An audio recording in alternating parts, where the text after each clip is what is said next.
हिंसा, उसी तरीके से इस पैसे की आजादी की जंग लड़ने के लिए मैंने हथियार चुना है डिजिटल मार्केटिंग को। डिजिटल मार्केटिंग ये मेरा हथियार है। अब ये डिजिटल मार्केटिंग कोई नया शब्द नहीं है किसी के लिए। ओके, हम सब जानते हैं डिजिटल ऑनलाइन इसका महत्व।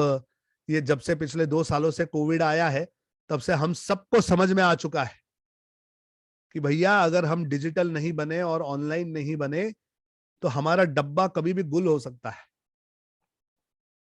तो मुझे ऐसे लगता है कि अभी वो समय आ चुका है जहां मैं आपको डिजिटल मार्केटिंग के बारे में बताऊं।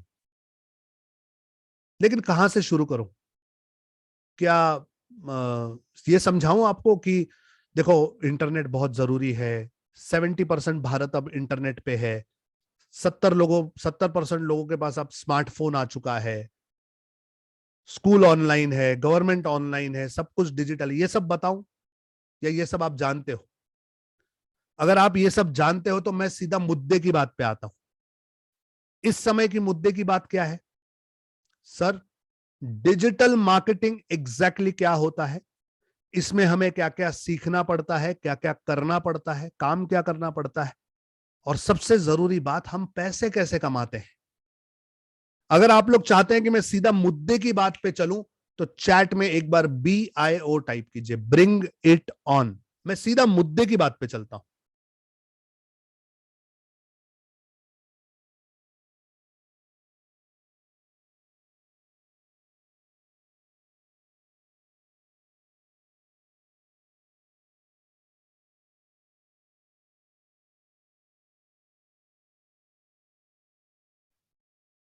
सबने BIO लिखा है। चलिए सीधा मुद्दे की बात पे चलते हैं, बिल्कुल आप लोगों का समय बर्बाद नहीं करता हूं। ओके गाइस, ये अभी इस वेबिनार का सबसे जरूरी पार्ट है, तो थोड़ा सा फोकस जो है वो मेरी स्क्रीन की तरफ बढ़ाइए।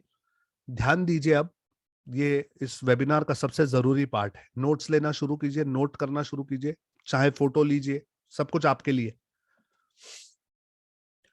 आपको बता रहा हूं कि डिजिटल मार्केटिंग क्या होता है, इसके बाद समझाऊंगा कि इसमें हमें क्या क्या सीखना पड़ता है, और उसके बाद बताऊंगा कि पैसे कैसे कमाए जाते हैं।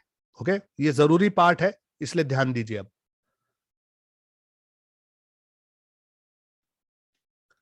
सबसे पहले डिजिटल मार्केटिंग क्या होता है, एकदम सिंपल तरीके से अगर आपको समझाऊं, किसी भी तरह की मार्केटिंग में जब डिजिटल उपकरणों का इस्तेमाल होता है, जैसे कंप्यूटर, लैपटॉप, स्मार्टफोन, किसी वेबसाइट का, किसी ऐप का, यूट्यूब का, फेसबुक का, इंस्टाग्राम का, इन सारे डिजिटल उपकरणों का या सॉफ्टवेयर का जब इस्तेमाल होता है तो उसे डिजिटल मार्केटिंग कहते हैं। इतना सिंपल है। किसी भी तरह की मार्केटिंग में जब डिजिटल उपकरणों का, सॉफ्टवेयर का इस्तेमाल होता है तो उसे डिजिटल मार्केटिंग कहते हैं। ठीक है, अब आपको बताने वाला हूं कि डिजिटल मार्केटिंग में हमें क्या क्या सीखना पड़ता है। तो जब आप ये सारे विषय देखोगे तो आप खुद ही समझ जाओगे कि डिजिटल मार्केटिंग क्या है। डिजिटल मार्केटिंग सीखते समय सबसे पहले हम मार्केटिंग सीखते हैं, क्योंकि उपकरण तो बहुत सारे हैं, सॉफ्टवेयर तो बहुत सारे हैं, लेकिन कहां कौन सा इस्तेमाल करना है ये कैसे समझेंगे, तो उसके लिए मार्केटिंग पहले सीखते हैं। मार्केटिंग के बाद हम वेबसाइट बनाना सीखते हैं। भाई अपने लिए वेबसाइट कैसे बनाते हैं? मान लो कोई डॉक्टर है, कोई वकील है, कोई इंजीनियर है, किसी का ऑफिस है, उसे अपने काम के लिए वेबसाइट बनानी है, तो वो कैसे बनाते हैं सिखाऊंगा। अपने बिजनेस के लिए वेबसाइट कैसे बनाते हैं, और मानकर चलो आपका कोई बिजनेस नहीं है तो फिर e commerce website. E commerce website मतलब अमेजॉन की तरह, कि जिस पर आप कोई भी चीज बेच सकते हैं। ये वेबसाइट कैसे बनाई जाती है ये हम सीखते हैं। अब यहां पे दो बातें क्लियर कर देता हूं। मैं जानता हूं आप में से कई लोगों के दिमाग में ये सवाल आता होगा, लेकिन सर हम क्या करेंगे वेबसाइट बनाना सीखकर? हमें इसका क्या उपयोग है? किस बारे में वेबसाइट बनाऊंगा, क्या डालूंगा उस पर? कुछ समझ नहीं आ रहा सर। थोड़ा वेट करो, मैं समझाऊंगा आगे। ठीक है, आहिस्ते आहिस्ते सब समझाऊंगा। और दूसरा सवाल आता है कि सर हम कैसे वेबसाइट बना सकते हैं, हमें तो कंप्यूटर ही नहीं आता। अगर आपको कंप्यूटर नहीं भी आता है तो भी आप वेबसाइट बनाना सीख सकते हैं। ये अब बहुत आसान है, इसके लिए कोई कोडिंग